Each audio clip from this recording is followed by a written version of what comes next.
Olá, hoje falaremos um pouquinho sobre comércio internacional. Quando a gente fala em comércio internacional, principalmente na geopolítica atual, é impossível desvincular o comércio do processo de globalização.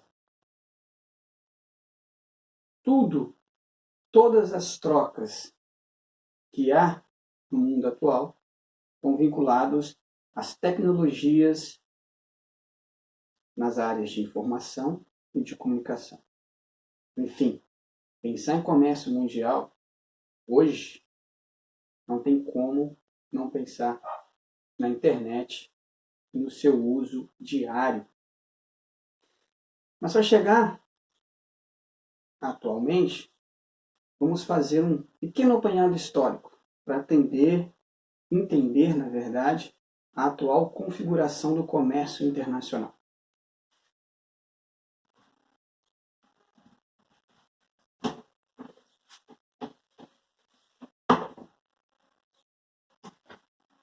Dizemos na geografia hoje que vivemos uma nova ordem mundial.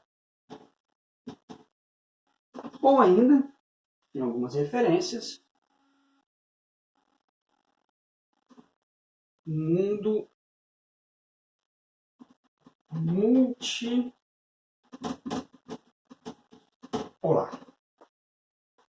De onde vem isso?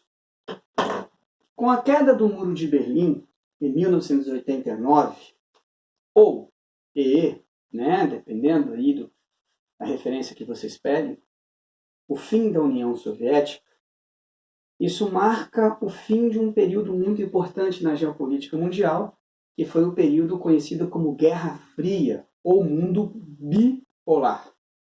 Ou seja, a disputa da hegemonia mundial entre o bloco capitalista, liderado pelos Estados Unidos, e o bloco socialista, liderado pela União Soviética.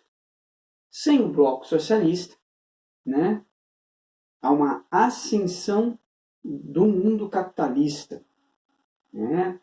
Somado a isso, o surgimento do processo global.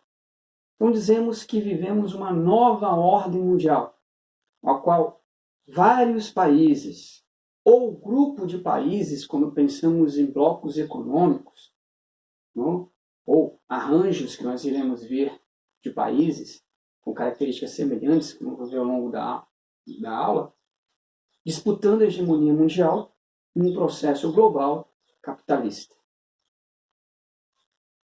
Dentro dessa nova ordem mundial, nós podemos separar os países em 3 grandes blocos.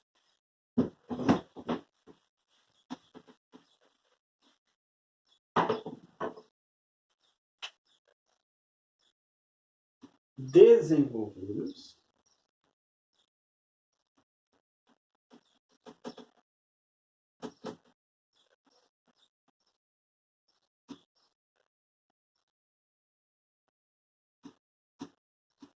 subdesenvolvidos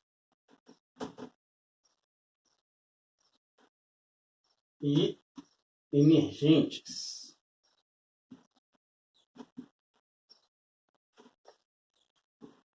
Aqui um cuidado.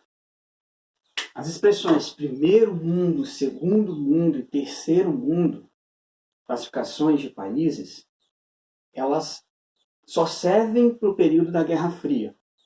Por quê? Porque o primeiro mundo, durante a Guerra Fria, eram os países capitalistas desenvolvidos.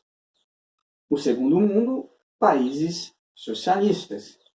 E um terceiro mundo com países capitalistas subdesenvolvidos. Com a decadência do sistema socialista como forma prática de governo, é claro que existem resquícios socialistas espalhados no mundo, Coreia do Norte, Venezuela, Cuba, entre outros, mas a hegemonia mundial está dentro de um sistema capitalista hoje. Então nós temos essa nova classificação. Então, na hora que eu falar de um país hoje, esses termos que nós devemos utilizar. Desenvolvidos. São países que têm acesso à tecnologia de ponta, têm um IDH, né, um Índice de Desenvolvimento Humano, e um PIB per capita elevado, ou seja, boas condições econômicas e sociais, independentes, que conseguem se manter por conta própria. Né? No caso, nós temos um grande exemplo aí, os Estados Unidos, que foi uma afirmação pós, né, Guerra Fria. Aqui na América do Norte, o Canadá, acompanhando os Estados Unidos. A União Europeia, o bloco como um todo, é claro que dentro do bloco temos diferenças, né?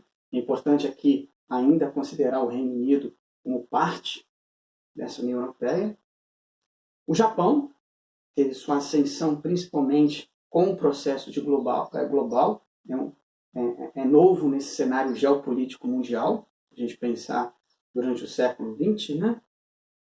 E Austrália e Nova Zelândia ali na Oceania, um bloco seleto que a gente pode colocar em desenvolvidos. Os subdesenvolvidos é a maior parte dos países mundiais. Tem várias características que fazem classificar como subdesenvolvido, mas duas são primordiais. Uma dependência econômica, ou seja, sua economia está vinculada principalmente ao setor primário, por isso, a gente vai ver mais à frente, sua balança comercial sempre é desfavorável, depende de outros países para sua economia acontecer. E uma grande desigualdade social. A gente brinca até que é os 2D, né? De dependência econômica e de desigualdade social.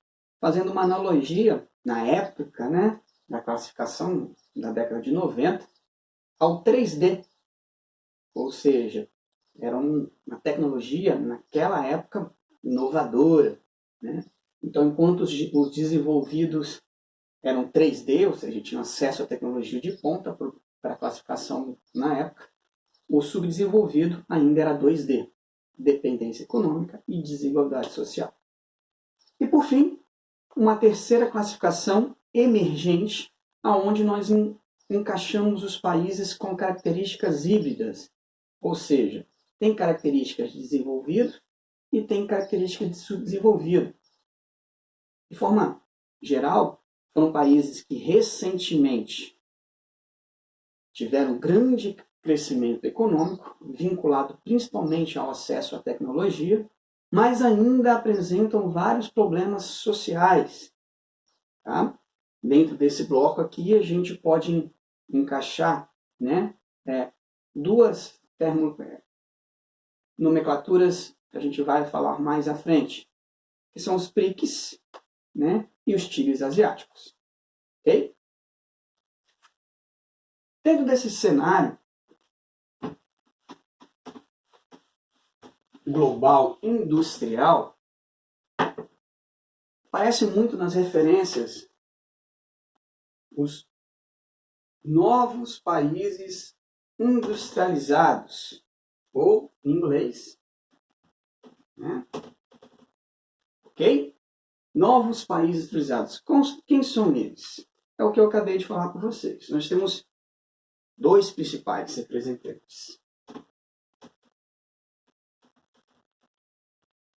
Os BRICS, né? B de Brasil, o R de Rússia, o I de Índia, o C de China e o S de South África, em inglês, África do Sul. Então, esses 5 países representam os países emergentes, países que cresceram muito economicamente nos últimos anos. Ali, ressaltar que a China, né, esse ano é um ano atípico, mas nos últimos anos, por causa da pandemia, né, mas nos últimos anos tem brigado aí, né, e às vezes ficando inclusive na frente nos Estados Unidos quando se fala em crescimento do PIB mundial, né, o maior PIB do planeta. Temos também os tigres asiáticos, Coreia do Sul, que, na minha opinião, eu classificaria como um país desenvolvido, mas está dentro do bloco, então a gente vai falar no bloco. Taiwan, Hong Kong e Singapura. Tá? Algumas referências traz Singapura com S, já vi as duas, ok? Esses países são países asiáticos que tiveram um grande desenvolvimento econômico inicialmente com investimento japonês a partir da década de 70, 80, né? No século passado, e que investiram principalmente em tecnologia, e hoje são referências mundiais quando se fala em tecnologia, Coreia do Sul principalmente. Ok? Ainda, dentro dos tigres asiáticos, mas outras duas classificações, né? Os novos tigres asiáticos, que aí você tem a Malásia, a Tailândia e a Indonésia.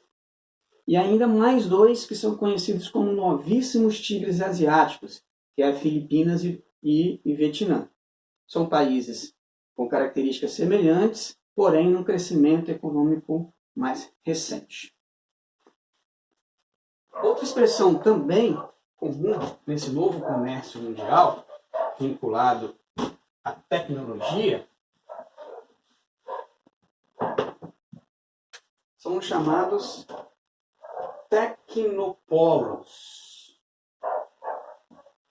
ou seja, regiões do planeta onde um grande complexo industrial, tecnológico, somado a grandes investimentos em ciências, principalmente dentro das grandes universidades mundiais, né? Podemos citar alguns exemplos, né? Nos Estados Unidos, né? O Vale do Silício, tem um exemplo, né? Nos Estados Unidos, grande tecnopolo. Paris, na França, indo para a Europa, certo? Munique, na Alemanha, ainda na Europa. Londres, na Inglaterra, certo? Partindo para a Ásia, nós temos Seul, na Coreia do Sul,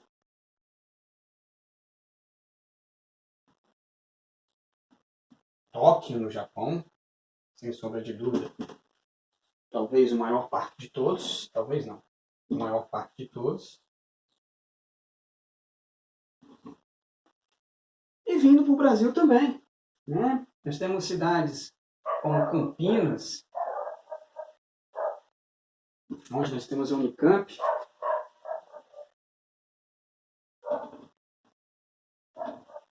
e São José dos Campos, né?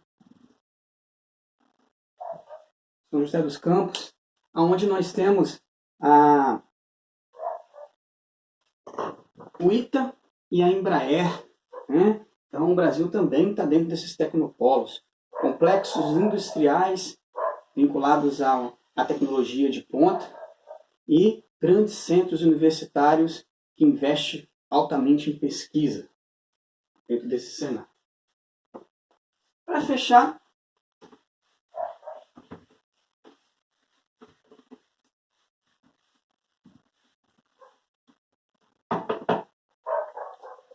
quando a gente fala em comércio, a gente fala em compra e venda. Relação de troca, ok?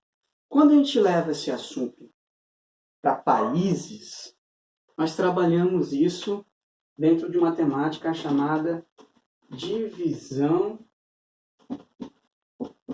internacional do trabalho.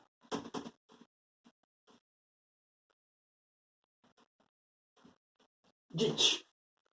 Ok? Essa divisão internacional do trabalho traz a relação entre os países entre o comércio dos países do mundo.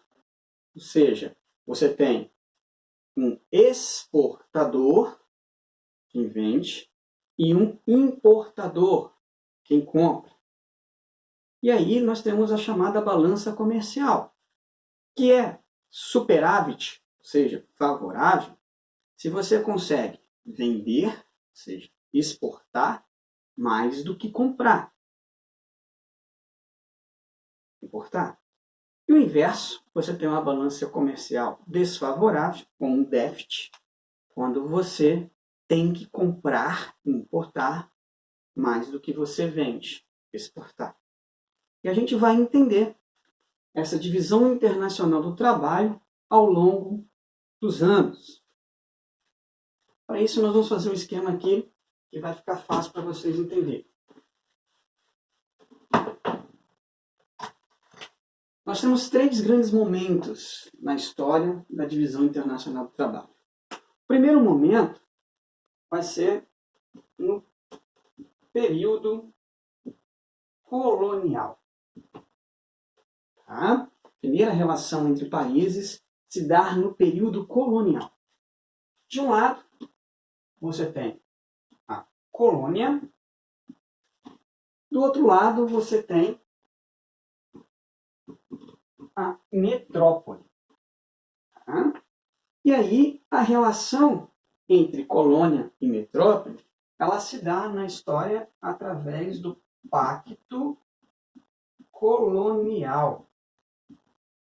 Estou falando do século XVI, XVII, XVIII, né? O período colonial. Como se dá essa relação? A colônia ela é obrigada a mandar para a metrópole matéria-prima.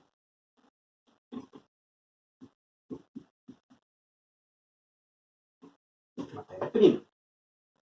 Em contrapartida, a metrópole manda para a colônia, certo, os produtos manufaturados.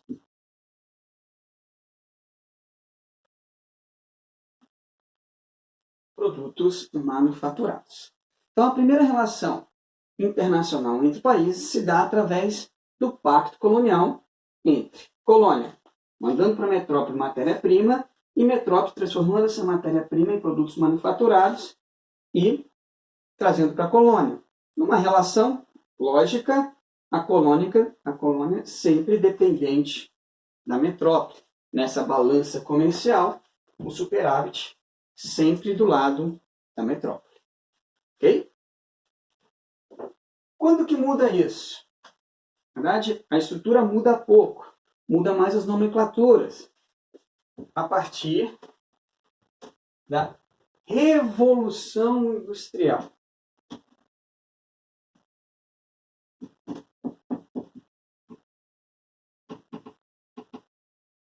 Certo?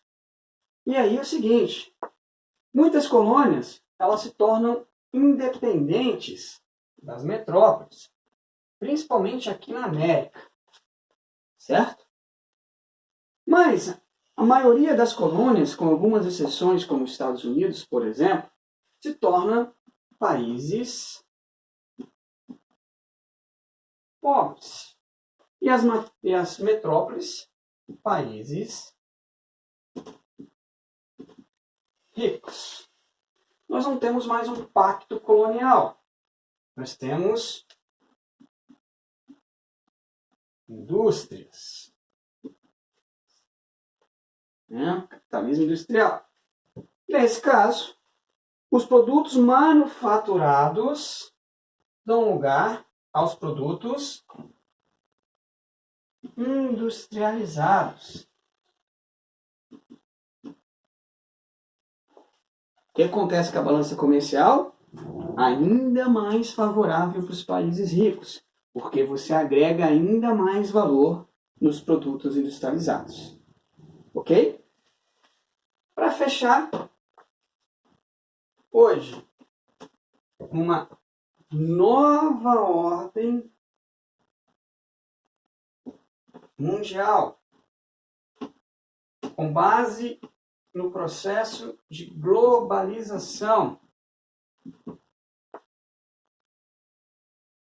A estrutura mantém-se. A gente não muda as nomenclaturas.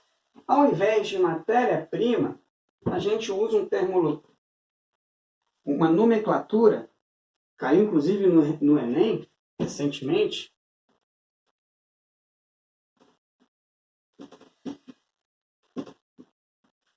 Commodities. Tá? Commodities é um termo que se refere a países fornecedores de matéria primária, ou seja, ligados à agricultura, à pecuária e extrativismo nas suas essências, né? Principalmente mineral. Tá? Então nós temos um processo de globalização. Países pobres, a gente vai tirar a expressão pobres e usar, subdesenvolvidos. E a gente vai tirar países ricos e colocar países desenvolvidos.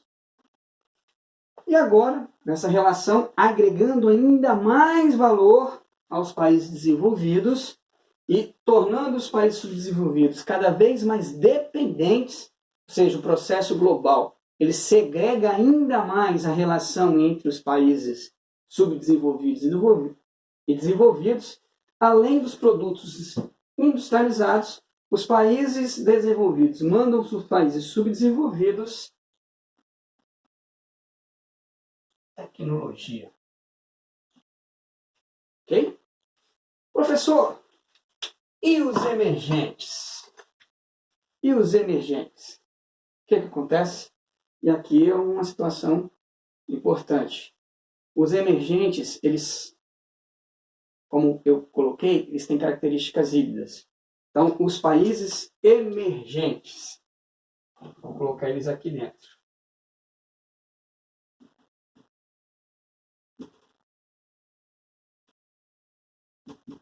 Por que eu vou colocar eles aqui dentro? Porque eles continuam como países exportadores de commodities, por exemplo, Brasil e China. A maior produtor mundial de ferro, manganês, alumínio, né, bauxita e assim por diante. Mas também exportam produtos industrializados e tecnologia. Quantos produtos tecnológicos made in China, que nós temos por aí? Entre outros países. Ok? Valeu!